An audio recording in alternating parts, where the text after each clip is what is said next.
everyone. Thank you for tuning in to Sisters with a Plan podcast. Today, I have a special guest on with us. She goes by the name Taylor. So, before we get started into our conversation, Taylor is going to tell us a little bit about herself and what she has going on. So, what's up, Taylor? What's going on with you? What up, Tess? My name is Taylor Jones. I'm a criminal justice major. I'm currently a junior. I currently intern with Cut 50. My passion is criminal justice. I plan to go to law school after I get my bachelor's. And what's up with you, Tess? Nothing, I already received my bachelor's in criminal justice, and right now I'm just working in a criminal justice field, but I'm still working on exactly what career I want to take in my life. But a little bit of background on me and Taylor. We are cousins. Our fathers are brothers, and we share something sentimental within each other that we went through growing up. So, Taylor, in regards to your major in criminal justice, what encouraged you to even pick that major?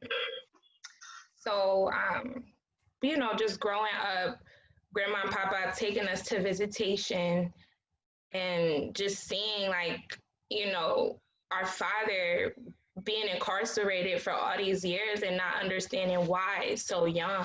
And so once I finally got old enough to understand why, I wanted to know more because it was due to, unfairness, and it wasn't right. It was injustice. It was a lot of gray areas that could have been fixed during the 90s.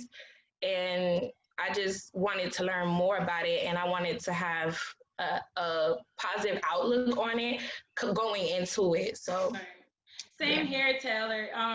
For those who do not know, when Taylor was 6 months, and correct me if I'm wrong, her father, who goes by the name Lyle Jones, was incarcerated for a nonviolent offense, as well as my father. I believe I was older than you, Taylor. I was 4 years old, in which my father was incarcerated. They were given a long sentence. I'm talking about for my dad. I know they originally gave him life in prison for a nonviolent drug offense. I remember it like yesterday, honestly. But Taylor, to piggyback off what you said, criminal justice, that's why I picked it as well, because I felt like the system was unjust.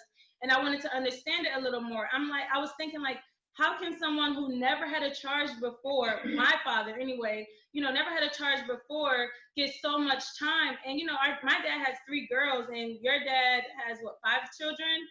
5. Yeah, and I feel like we were robbed of that. And I just wanted to, go to school and just learn a little bit more about how the system works. And I see that, it worked against, African American or minorities. For sure. How was your experience, Taylor, growing up without your father? Like, what were the effects on you?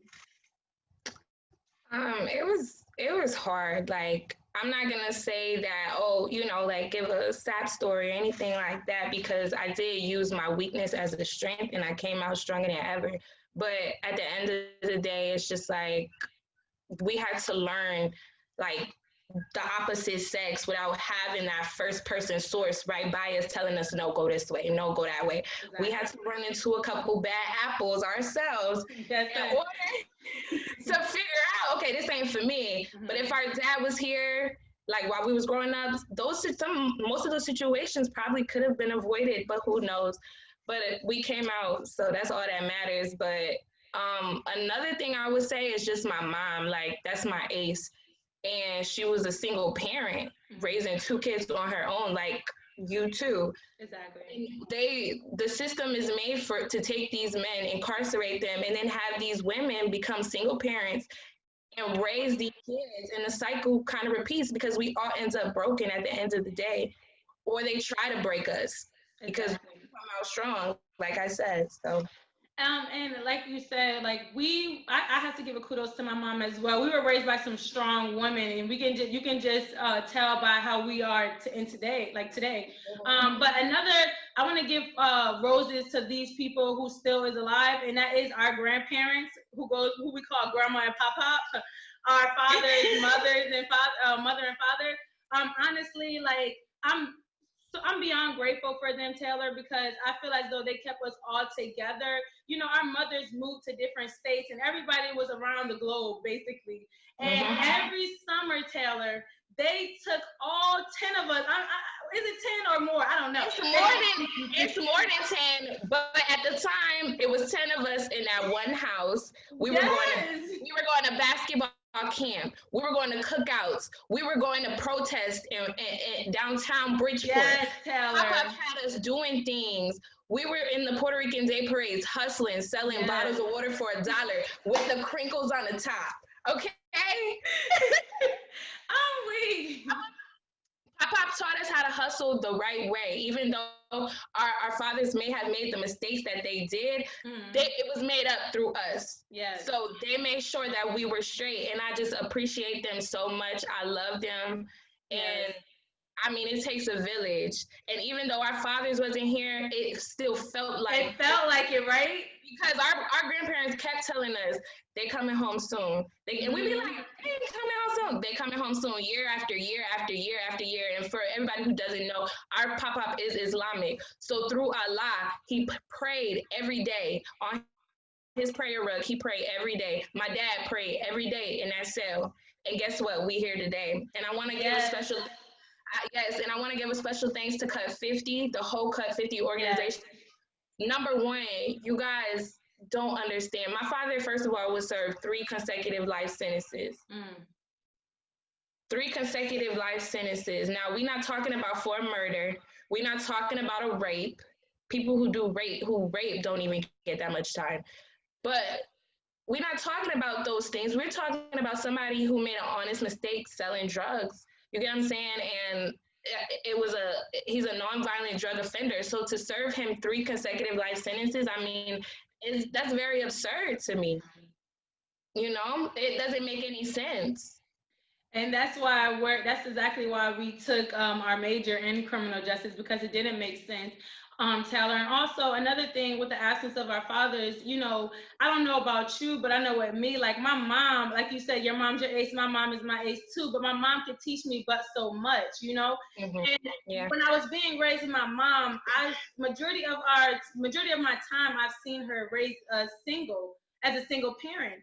But when I would go to my grandparents, I saw them together. You get what I'm saying? So I saw how a man should teach a woman, and I saw how a woman should teach her man. Grandma, although, you know, we didn't understand certain things at that age, we were like, she's so criminal, let us do. She really instilled some good things in us. I'm telling you, like how to carry ourselves, how to remain classy, like just things that, you know, we didn't care for when we were younger. So I'm just so appreciative of them in our life, because Lord knows where we would have been if they was not without our dads, you know? Our moms worked so much too, so they actually filled in those spaces that they couldn't be there for. Our moms couldn't be there for that, so they put their foot in and they stepped up to the plate. So it's amazing.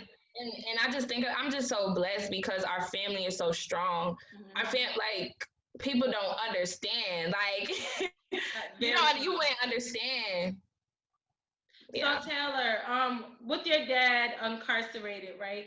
What effects did it have on you when dating men? You know, although he was not there physically, I'm pretty sure you was getting phone calls and visiting him. But like you said, you touched on this in the past, and you said, you know, your mom can do but so much, but she couldn't teach you like the bad apples that we experienced. You know, you feel as though if your dad was here, you wouldn't have experienced that. So what do you mean by that? Can you just elaborate a little bit? Because I feel as though I can relate to that. Yes, so just going through meeting guys from the age, 15, you start high school, you start dating a little bit, but you know, being a young man, they don't think, they lie to you, and sometimes we fall victim to it. We believe the lies, and now that my dad is here, I can see the difference, because he'll tell me like, no, like he running game, or no, that ain't it, or he Yonsei, he not. So it was just like I was getting my heart broken so many times trying to figure out what is it that I'm looking for, and I couldn't find what I was looking for because I didn't have that male right there that was like, hey, nah, don't go this way. Because it's a male. We are not male, so we can't depict it how they're gonna act. We don't know. Exactly. So and I just feel like I got my heart broke a lot of times, just, you know, trying to find my way. But and so I definitely appreciate it when he be like, no, I listen. You know, it's crazy because like even with my dad, like I don't know how Speedy is, and that's Lyle's nickname, but my dad, whose name is I don't think I've said this, but my dad is Lonnie as well. You know, I'm named after him. But yeah, like my dad, uh I would say like 18, 19 years old, you know, I would call my dad. Well, my dad, yeah, I would email my dad and he would call me and we would talk or whatever like that. And, you know, I would tell him my situations and my dad would give it to me like 100. Like he would be so real with me. Yep. And, but it was hard to actually listen because he wasn't here. Like, granted, if my dad was here telling me that, I would have been like, all right, I'm out. I'm going with my father. But it was just different hearing him. I knew my father was right, but it was like he's here and you're not type of ordeal. Mm-hmm. So I kind of tolerated way more than I would have if my dad was here, you know. And then like having my dad here now, it's an amazing feeling. But I don't feel like he ever was really gone. I feel like, you know, I feel like he always was there for me when I needed him. And you know, my dad, even though he was not present physically, if I called my dad and asked him for anything when he was incarcerated, he had my back. Like if it was money, advice, anything, like he made sure he was relevant in my life, which meant a lot to me. That goes for both of our dads. For real, it's just our family structure. At the end of the day, they just real and authentic. And when I would email my dad and call him and be like, "Hey, Dad, like, can I get can I get some money or something?" He'll figure it out. Like, Tessa, what you doing? I'm sorry, I had to put my thing on a charger. I'm sorry.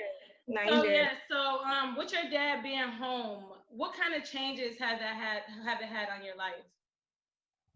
A lot. What do you mean a lot? So I think he came at the perfect time because I started college, you know, and I feel like my whole world is complete right now. You know, like I just feel like my whole just to be able to FaceTime him is just amazing to me. It's an umbrella of things, like everything in my life, down to everything I do. I go into work with a positive mindset. I go to school, I do my work. In the back of my mind, I know what I'm doing it for. Yeah. You know, so it's amazing. Did you ever blame your dad? You know, did you ever blame him for getting incarcerated? Did you ever blame him for anything, you know, out of frustration though, like with him not being here? It's like, why did you have to sell drugs? Like, why did you do that? Did you ever end up in that situation? No, I didn't, because our dad sacrificed a lot and we were the reason why they sacrificed a lot. And they did everything for us. Our grandparents will vouch for them to this day. My mom will vouch for my father. Exactly, my mom will too. They would do anything for us, so I don't blame him for nothing. I actually, like, everything happens for a reason. You get what I'm saying? So we can't be mad at the things. We just take it for how it is and adapt. Yeah, that is true. So, okay, like I want to get into life after prison because I'm just going to be 100% transparent with you. When my dad first came home, I felt like he was I don't want to say stranger. I don't know which word to say, but I was just like, it was just so unreal, Taylor. Like, do you remember when I got posted on the shade room? He was like, you don't need to, what he say? He was like, Tay, you know, you're beautiful off the gram or something like that. And I'm like, bro, I didn't post myself on the shade room. They posted me. Like, their way of thinking is so institutionalized, you know? So they still trying to find their way. Like, okay. And even down, I did questions a couple days ago, and like, you know, I don't know these dudes. Look, I don't know a lot of the dudes who was talking, but I just posted it. Yeah. What is it for? What are you doing it for? Like, what are you, Taylor? I got cussed out behind him. Like, they wasn't even up for 24 hours. I don't even know if anybody ever seen it, but it was. I saw them. You deleted them? I deleted them because he called me up like, hey, yo, what's wrong with you? No, but Taylor, I love that. Honestly, that's what I'm saying. Like, I really feel like if our fathers was here growing up, a lot of things that we was getting away with, we would not have done. No, sir. So I'm like, so now we're grown, and it's just like, what? Like, why are you telling? Like, who do you think you are telling me? Right. But this is the thing. I never come at him. Every time he check me about something, I don't say I'm grown. I don't say, oh, I'm 21. I could do what I want to do. I give him the respect that he deserves because As you should. he wants to do it, and that's something that he been wanting to do for years. Mm-hmm. So why would I stop him from doing that for me? And it makes me feel like somebody got my back. Somebody actually Exactly. cares. You know, they done been here before. I don't care if he's been incarcerated for 21 years and times are different now. They done been here before and the experiences are still the same. It's just the time to Exactly. change. So I Exactly. give him the respect. I give him the respect that he deserves. And also, I feel like with our fathers being incarcerated, it kind of draw a wedge with us and our siblings, growing up with them having different moms and things like that. Do you feel as though with your dad being home, you all became closer than you were versus when they were gone, or do you feel like it's the same? I feel like we're closer. We're getting there. You know, it's only been a year, but we all know our hearts, you know? So when Hmm. we see each other after a long time, it's not like, oh, you know what I'm saying? Like, oh, it's weird. Like, nah, you my sister. Like, what up? Like, you know? So Yeah. yeah, I think that we're working on it, but it's hard. Like, we couldn't help it. And I mean, the phone, we can only do but so much. We all have our own individual lives. We all have different work schedules, boyfriend schedules, and everything else. So I love my sisters dearly, Oh. Jasmine, my brothers, Crunch, Tyvine. Yes, Yeah. and my sisters, LaShira and Lanasia, on my dad's side, definitely love them dearly. I don't feel as though, I feel like the relationship would have been much tighter if our fathers was home. But we live and we learn, and all we can do is grow from it. No need to dwell on the past. All we can do is figure out our next move. You know what I'm saying? And So I'm enjoying my process in criminal justice. I'm enjoying yes, going to school, learning about it. I'm so happy. So if those things wouldn't have happened, I don't know what my passion would be. You know, what I would love. And criminal justice is my passion. Like, that's so good. That's so good. And what's so amazing about it is that we turned a negative situation into a positive. You know what I'm saying? Even our fathers, like with my dad, one thing I could say about him is he never blamed the system. He said basically, I did the crime. So I mean, this is what happens. I knew it was either I end up dead or in prison, and it just so mm-hmm. happened that I ended up in prison. But what irritated me was the amount of time they received. Now I understand, they did break the law, but the time did not, to me, was equivalent to what they did. Like it just was really Not, bizarre. it's not to you. It was for sure. They did not deserve that amount of No, time. not That's at to all. everybody. Not at They didn't all. deserve that much time because not even rapists get that much time. Not even people who commit murders get that much Exactly. time sometimes. So I don't understand how my father was served. And these are boys. We're not talking about boys on the street. We were talking about boys who were on scholarship, who played basketball, who were in newspaper articles, who went to college. We talking about scholars, smart kids, and they still didn't get a slap on the wrist. They still had to go in and do their time Yep. that they didn't deserve. Yep. So, you said you wanted to be a lawyer. So I'm assuming that you want to be a defense attorney. Criminal defense. Yeah, my dad's trying to make me go into entertainment, but we'll see. Entertainment. Entertainment, yeah. I mean, it's cool, but I don't know. We'll see when we get there. Okay, so what do you have going on with Cut 50? Can you just elaborate on that, like what they do, and your role and like what they have going on? Like what is Cut 50 and what do they do for the people who don't know? So they're really into policies. They have connects within the facilities, and they just help bring people home. You know, just like our fathers, they're working on bringing more people home, and I can't thank them enough because they work with so many people. They have so many ties in order to bring change, because we're living in a world that everything is just, and racism is still prominent, in different forms. So they're working hard. And one of the guys, I gotta give a shout out to Louis Reed. He was actually incarcerated with my father, and he turned his negative also into a positive, and now he's trying to get that justice for everybody else, just like he got it. So it's people like that I just can't thank enough, because without them, this world, this world wouldn't be the world that it is, or these things, when these gray areas in the criminal justice system would never get fixed. So I'm just thankful for them. Exactly. And our fathers wouldn't be here today, well, without God and, them, of course. That's crazy. But Go ahead.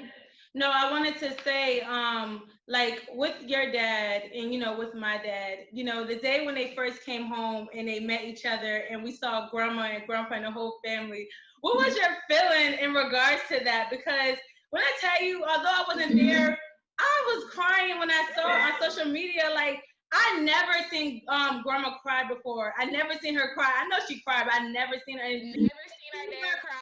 I was like, oh my God. Like, even when our dads was incarcerated and we had to go up to the prisons, like they didn't cry to us, bro. They seen each other and started crying. Like, I was crying. People was hitting me up. They was crying. Like, it's still on my page. Oh, like, girl, I get sentimental each time, because every time. Because listen, Taylor. Like, you just gotta look at the beauty of how everything worked, right? Our dads were gone around my age. My dad was what, 25 when he was incarcerated. I'm 25. You're what? How old are you? 22. I'm 21. 21. Your dad was what, 26, 27? I'm not really sure how old he was. They were around our age when they were incarcerated.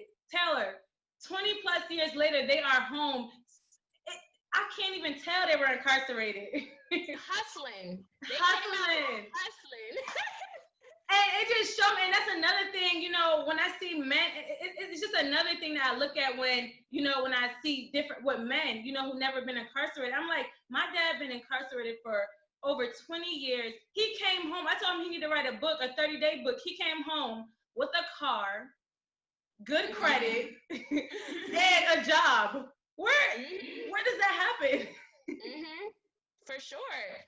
So they're working on getting their own company. Like, and my dad, it's so amazing. Yeah, and my dad got a job with FedEx. I'm like, yo, how you came home, got a job with FedEx? They, jobs look at you and like, you're incarcerated, felon, like. And that's what I want. I want, like, young incarcerated Black men to understand. It doesn't matter if they label you as a felon. You put that hustle in, that work in, you pray, God got your back. He got the last word at the end of the day. You know what I'm saying? Like, a lot of people who's felons, they end up back incarcerated, and that's why the recidivism rate grows, because they feel like they can't get a job, but it's possible. I really feel like it's possible. You know what I'm saying? So, Taylor, I just want to, thank you for coming up here and having this conversation with me, because I felt like it was I needed to have a one-on-one girl talk. You know what I'm saying? Like, to see how your life is when you was raised without your dad, and to see the outcome of my life when I was raised out of my dad. It truly shows that we are in charge of our destiny. I can't blame my father on a lot of things, because at the end of the day, I turned out all right, and we had that support. You turned out all right. You're growing, you're glowing, you're doing amazing things in this world, Taylor. And I feel like, you're going to do amazing things in other people's lives with helping them. And, who knows what God has in store for you. So, yes. And so what do you have do you have any advice to give to young ladies who was raised without their dad? Like, anything you can share with them who's going through that and just feel like, the odds are against them and they don't have a father or a male figure to turn to? I just want to say, keep pushing, because I can't say that you're not going to run into bad apples, but keep pushing, or trials and tribulations, just keep pushing. And whenever you feel like the odds are against you, sit down, write it in a journal, and then the next day say, I'm going to get up and I'm going to do it 10 times better. I'm going to have a better day, because that's how I got through every other day. Like, every day that I felt down or bad, like, it's inevitable to experience them trials and tribulations as a teen. Like, you're going to have them heartbreaks, them friendships that you thought were going to last. So you just got to keep pushing, brush it off. The devil stays working. And I mean, you know, we young black women in the making, we gonna make it. So period. And one thing before we get off, I do want to say, about my father that I would never forget. When I was pregnant my freshman year in college, with my son who is now 6 years old. And I told my dad, I was so embarrassed and just so disappointed in myself that I told my dad when I was 6 months pregnant, right? And I said, I'm pregnant. I don't even think I told him. I think grandma told him. Actually. Oh, what?